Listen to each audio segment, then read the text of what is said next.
Eagle of village पुस्तक के लेखक संदीप यादव जी से जानते हैं कि आखिर ईगल ऑफ विलेज में ईगल क्या है। संदीप जी, क्या ईगल क्या है ये?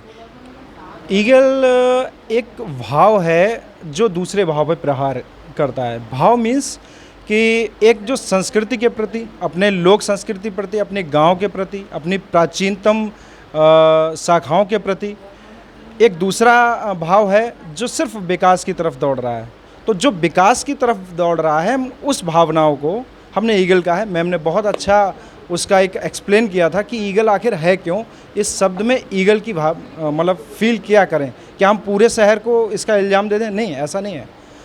वह ईगल है शहर का वह व्यक्ति या वह एक वर्ग जिसने अपने स्वार्थ के लिए गांव को निचोड़ फेंकने की कोशिश की है, उसको हमने ईगल नाम दिया है यहाँ पर। तो इस पुस्तक में आपने गांव की जो मनोदशा है उसके बारे में विचरण किया है और एक खास बात यह है कि आपने इसको प्रेम से भी जोड़ा। तो शहर के वीराने में एक प्रेम किया, ये सब हेडिंग क्यों लगाया? जी जी बिल्कुल। इसके दो कारण थे।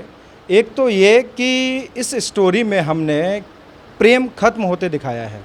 आज का प्रेम, जो आज का युवा प्रेम है, जिसको हम बोलते हैं लव स्टोरी, इसका एक पार्ट है इसमें।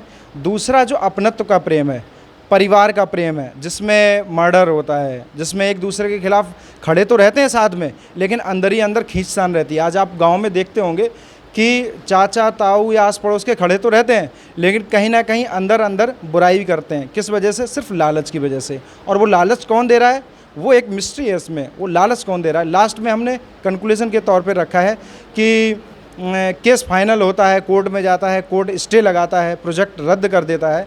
तो उसमें जो चीज़ निकल के आती है, जिसमें संजीव जिंदल जी, भानु जी ऐसे लोग आते हैं और तथ्य सामने रखते हैं आखिर इसका गुनहगार है कौन।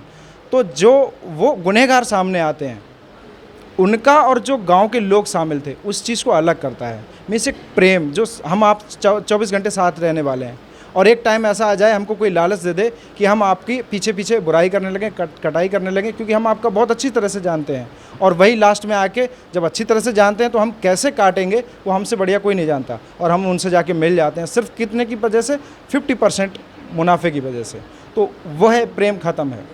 तो संदीप जी, इस पुस्तक को व्यक्ति या जो पाठक है वो पत्रिका के रूप में पढ़े, उपन्यास के रूप में पढ़े, रिपोर्टाज के रूप में पढ़े, संस्मरण के रूप में पढ़े, या फिर संदीप के मनोदशा के रूप में पढ़े, या गांव की जीवनी के विषय में पढ़े? कि पढ़े क्या, मतलब किस भाव से इसको पढ़े? सबसे पहले तो इसको पढ़ने के लिए ना एक तो एक चिंतन है, भविष्य का चिंतन है। हालांकि हमने लिखी 2025 को लेकर है। 25 वर्ष ये और पिछले 2000 वर्ष वो, सब कुछ ख़त्म हो गए। इतनी स्पीड से 25 वर्ष ने जब ख़त्म कर दिया तो आने वाला तो 5G 7G होने वाला है। तो मीन्स आने वाले 5-10 साल में तो बहुत कुछ बदलाव हो जाएगा। तो एक तो चिंतन है, दूसरा चेतावनी है ये पुस्तक कि हम आने वाले 5-10 साल में, अभी तो चाचा ताऊ से कटे, माँ बाप से भी कटने लगे, आने वाले टाइम में खुद से भी कटा हुआ घूमेगा। अभी हम जिसको बैरागी बोलते हैं वो बैरागी भी नहीं रहेगा, उसको यही नहीं पता होगा हम कर क्या रहे हैं। तो एक तो वो चेतावनी है, दूसरा तथ्यात्मक पूरा विवरण उपन्यास है। अगर आप इसको पढ़ना शुरू करेंगे तो एक इतना अट्रैक्शन एक तरह से जुड़ता चले जाएगा कि आप पीछे की कहानियों के दौर को भी साथ लेके चलेंगे और वर्तमान में जो चल रहा है वो भी। तो दो फेस एक साथ चलते हुए इस कहानी में है। हमारे साथ उप्रेती बहनें भी आई हैं, उनसे एक सवाल उनसे भी लेते हैं। उप्रेती मैम, ख़ास बात यह है कि उत्तराखंड की लोक गायिका हैं आप। लोग, आज का समय डीजे युग है, तमाम लोग इंग्लिश गाने सुन रहे हैं, उसी पर नृत्य कर रहे हैं, वही सुन रहे हैं। साथ साथ इन्होंने किताब लिखी। जब आदमी मोबाइल पे सारी चीज़ें पढ़ रहा है, किताब का दौर, ये दोनों दौर, पुराना दौर और नया दौर मिलाएंगे कैसे, जोड़ेंगे कैसे, कैसे जुड़ता है? अभी कुछ समय पहले मैंने कहा था कि विकसित होना हमारे सभ्य समाज की पहचान है, और ये मुझे लगता है कि विकसित होना हर कोई एक सपना भी देखता है, और वो उच्च श्रेणी में आने के लिए विकसित होना भी चाहता है, और टेक्नोलॉजी में अव्वल भी होना चाहता है। लेकिन टेक्नोलॉजी में अव्वल होने और विकसित होने के साथ साथ अगर हम अपनी संस्कृति को, अपनी सभ्यताओं को, अपने मानवीय जो हमारी संवेदना, उनको अगर हम साथ लेके चलते हैं तो विकसित होना कहीं न कहीं हमारा सार्थक रूप लेता है। और जब उन्हीं विकसित समाज में, उसी टेक्नोलॉजी में जब हमारी संवेदना शून्य हो जाती है, हम सिर्फ अपने बारे में सोचते हैं, किसी दूसरे के प्रति हम छल कपट प्रपंच उसको गिराने की ये सारी साजिशें रचते हैं, हमारी सारी संवेदनाएं शून्य हो चुकी होती है, मनोभाव हमारे ख़त्म हो जाते हैं। मुझे लगता है कि वो समाज कभी न कभी, कहीं न कहीं उस संस्कृति का हनन तो करता ही है, अपने अंदर भी असभ्यता का बीज बोता है।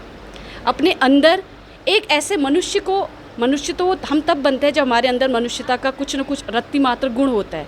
आज का दौर है टेक्नोलॉजी का और हमारी जड़ें खड़ी हैं उस पुरातन समाज में जहाँ से हम बोलते हैं कि हम खड़े हैं तो उन्हीं आधार पिलर स्तंभों की तरह। अगर वो स्तंभ जरा भी डोल जाए ना, वो हिल जाए, अगर थोड़ी भी जड़ें, जैसे भी निर्जा ने बोला था, जड़ें अगर थोड़ी सी भी हिल जाती हैं तो हमारी टेक्नोलॉजी का, हमारे सभ्यता का, हमारे विकसित का कुछ अस्तित्व तो नहीं रहता। ये किताब पढ़ने के लिए है। आपने बोला कि मोबाइल में इजीली अवेलेबल हम पढ़ सकते हैं, लेकिन इस किताब को पढ़ के बहुत सी चीज़ें हमें सीखने को मिलेगी। हम समाज से कनेक्ट होंगे, हम एक दूसरे वर्ग से भी कनेक्ट होंगे, क्यों क्या कहना चाहते हैं। और जो हमारे मोबाइल के दुष्परिणाम वो सभी को आजकल पता है। इजीली जो चीज़ अवेलेबल हो जाती है वो हमारे अंदर कितने विष भर के जाती है, ये समाज को बहुत प्रत्यक्ष उदाहरण अभी मिल रहे हैं उसके। बहुत अच्छी बात कही आपने। और ख़ास बात यह है कि संदीप जी जैसे लेखक आज भी अपनी जड़ों की तरफ हर पाठक को जोड़ने की कोशिश कर रहे हैं।